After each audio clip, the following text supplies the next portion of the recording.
No, sa ating series ng stewardship, no, mas lalo pa tayong lumalalim, no, at mas lalong nabubuksan yung isip natin na ay oo nga pala, no, ito pala ang pinapagawa ng Lord sa atin, no, hindi lang pala siya basta-basta.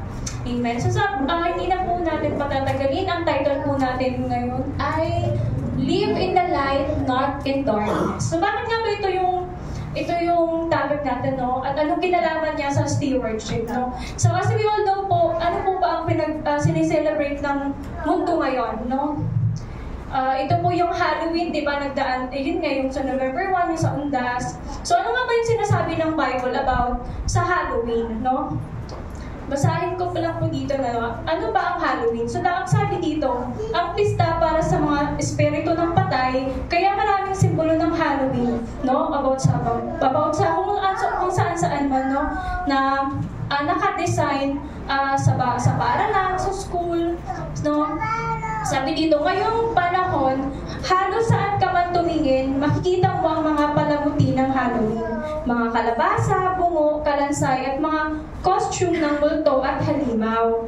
Sa mga paaralan, makikita po natin yan, no? Sa opisina, sa social media. Marami ang nagsasaya, nagbibihis, at nag-aalok ng candy. Para sa iba, ito ay katuwaan lang. Ngunit, bilang Kristiyano, magandang itanong natin ito, no? Ano ba ang sinasabi ng Biblia tungkol sa mga ganitong tema ng kadiliman? At bilang mga katiwala or stewards ng Diyos, paano natin nahawakan ang ganitong mga panahon ng may kahulungan at liwanag, no? Sabi dito, no, ang Halloween ay maaaring tukso para marami na sumabay sa kultura ng mundo, no? Pero akala ng iba tama yun, no? Kasi ginagawa ng karamihan akala tama, no? Sabi dito, tinawag tayo ng Diyos upang mamuhay sa liwanag kahit ang paligid natin ay nasa lilim. Basahin po natin sa Romans 12:2. Huwag kayong makiayon sa takbo ng mundong ito. Sa halip, hayaan ninyong baguhin ng Diyos ang inyong pag-iisip upang maunawaan ninyo ang kanyang kalooban.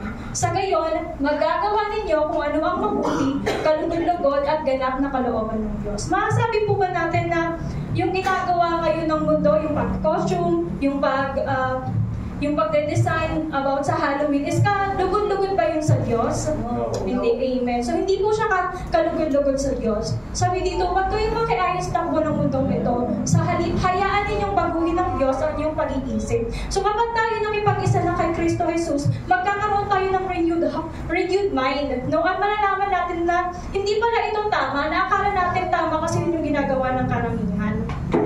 No? Sabi po dito, no, ayun nga yung sa ayan, so ang Halloween ay kadalasan nagpo-promote ng gawa ng kadiliman. Bakit, no? Kasi meron ditong takot, kamatayan, at kasamaan.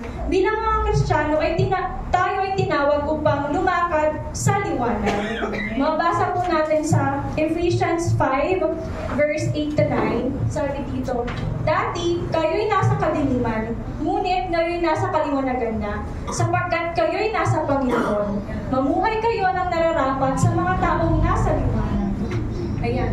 Sapagkat pawang mabuti, matuwid at totoo ang ginagawa ng namumuhay sa liwanag. Amen. So wala nang darkness, no? Kasi nasa kaliwanagan na tayo. Balik po tayo sa unang sabi dito, dati tayo nasa kadiliman, ngunit tayo nasa kaliwanagan na, sapagkat kayo'y nasa Panginoon na. Nasaan na po tayo? Nasa Panginoon. Amen. So wala na po tayo sa kadiliman, kaya na marapat na hindi na po tayo hindi na natin ni-entertain o hindi na tayo nakikipag-compromise sa gawa ng mundo. Amen. So sabi po dito na ayan, so noon, bago natin nakilala si Kristo, tayo ay nabubuhay sa kadiliman. Tama po ba? Sa kasalanan, sa takot, sa mga bagay na hindi kalooban ng Diyos. Ngunit, nang dumating si Jesus, tinanggal niya tayo sa kadiliman at dinala sa kanyang kaliwanagan. Kaya bilang mga anak ng Diyos, hindi na tayo dapat mamuhay sa mga bagay na kumakatawan sa dilim. Ayan, sa halip, ipamuhay natin ang kabutihan at katotohanan. Sabi po sa next verse, sapagkat ang bunga ng liwanag.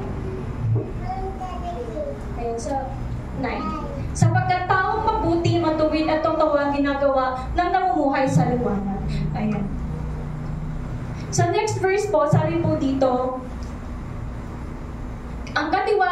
kailangan maging tapat sa kanyang Panginoon. So, kinakailangan natin maging tapat sa Panginoon. Ayan. So, paano nga ba ito naging connected sa stewardship, no? Ayan. So, ang stewardship ay hindi lamang tungkol sa pera. Ito ay tungkol sa pamamahala ng lahat ng pinagkatiwala ng Diyos sa atin. Ang ating oras, kakayahan, impluwensya, at higit sa lahat ng ating pananampalataya. So, ayan, di ba? Nabibisaya pa ako dito. Ayan. So, sabi po dito, na pati yung oras natin. So kung ginagamit natin yung oras natin, yung influence natin, no, para makiayon sa mundong ito, masasabi po ba natin na katiwala tayo ng Diyos? Na tapat tayong katiwala ng Diyos? Hindi po. So sinawag na tapat na katiwala ng Diyos, ibig sabihin na you are 100%, 101% to the Lord. No, wala ka ng reservation para sa mundong ito, but you are fully, wholeheartedly giving your time, your effort to the Lord. Ayan, so, sabi po dito na hindi sapat na kilala lang natin ang liwanag. Amen. Kailangan nating ipamuhay ito. So, aminin po natin, no, lahat naman ng tao na-acknowledge na si Lord, na si Jesus Christ ang Lord. Pero ano pinaibahan natin? Yung pamumuhay. Mahigit na pa sa pamumuhay nila na meron talaga silang Lord at totoo yung Lord sa buhay nila. No? Kasi, yun nga na, mayroon kang,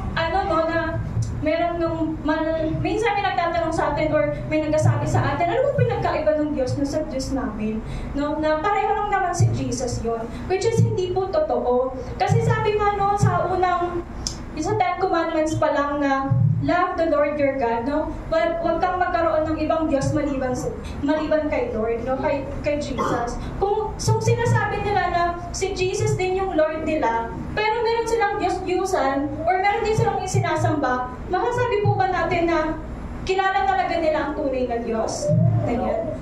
Na lumalakad sila sa liwanag? Hindi po. Kaya tuwing Halloween o kahit anumang panahon, tanipin natin, paano ko pamamahalaan ang liwanag na pinagkatiwala sa atin, no? Nagiging ilaw ba ako sa lugar ng aking trabaho, paaralan o tahanan? No? Sabi po sa next verse, sa Mateo chapter 5 verse 16, gayon din naman, dapat ninyong paliwanagin ang inyong ilaw sa harap ng mga tao upang makita nila ang inyong mabubuting gawa at papurihan ng iyong Ama na nasa langit. So, katulad po ng kandila, no? Kapag meron tayong kandila nasa kadiliman tayo, hindi mo magliliwanag. At kapag sinare mo yon, mas lalo magliliwanag. No? At kapag sinare mo, patuloy na nag-share, no, di ba kaliwanagan, magkakaroon ng liwanag dito sa mundong ito. Ngayon yung pamuhay natin, no? Let us spread the gospel of the Lord.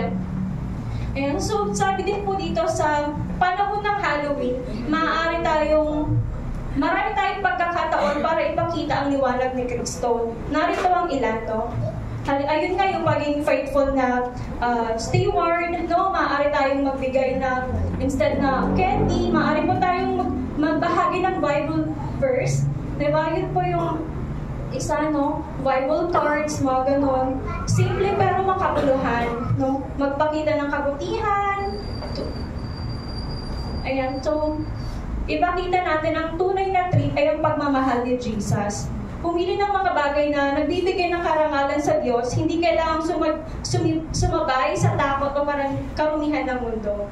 Pwede mong ipakita na mas masaya ang liwanag kaysa sa dilim. Amen? Kasi wala ka nang tinatago eh. Kasi kapag nasa kadiliman ka, di mo kumilos. Kasi meron kang tinatago na dapat kang ma-expose. Like kapag nasa liwanag ka, wala ka nang kinatatakutan. So magdasal at manindigan sa katotohanan, no? Kailangan po talaga natin stand firm po talaga, no?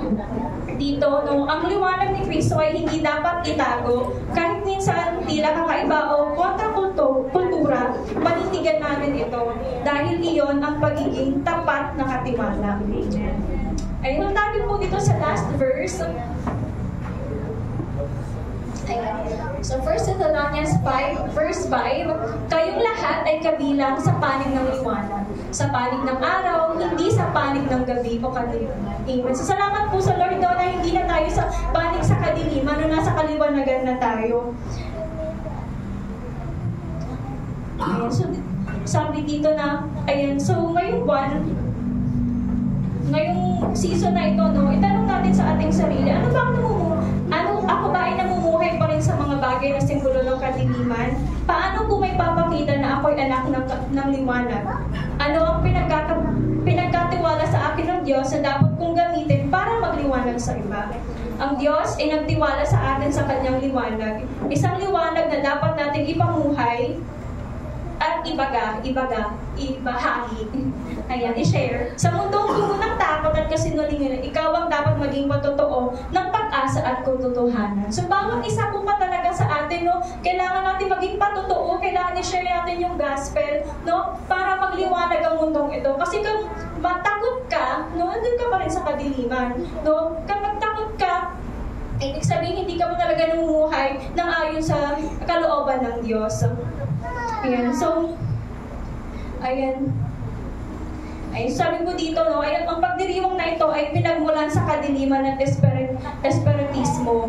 Kahit hindi ito angkop sa mga anak ng Diyos na tinawag upang mamuhay sa liwanag. Bilang mananampalataya, dapat nating iwasan ang mga bagay na sumisimbolo sa kasamaan, takot at kamatayan. At sa halip ay ipamuhay ang kabutihan, katwiran at katotohanan ng Diyos. Ang pagiging katiwala ng liwanag ay nangangahulugang paggamit ng ating buhay upang ipakita ang pag-ibig at katotohanan ng Diyos para sa iba. Sa halip, sumabay sa mundo, gamitin ang ganitong panahon upang magbigay liwanag, pag-asa at kabutihan sa ating kapwa. Tayo ay tinawag hindi upang makisama sa dilim, kundi upang magliwanag para sa kaluwalhatian ng Diyos. So gamitin natin ang opportunity, ang panahon na ito para gawing oportunidad para i-share yung Word of God. No? Hindi tayo nakikipag-compromise dito sa mundong ito, bagkos ilalaganap natin at i-share ang Word of God. No? Para patuloy na magliwanag ang ating mundo. Ayun lamang po, to God be all the glory.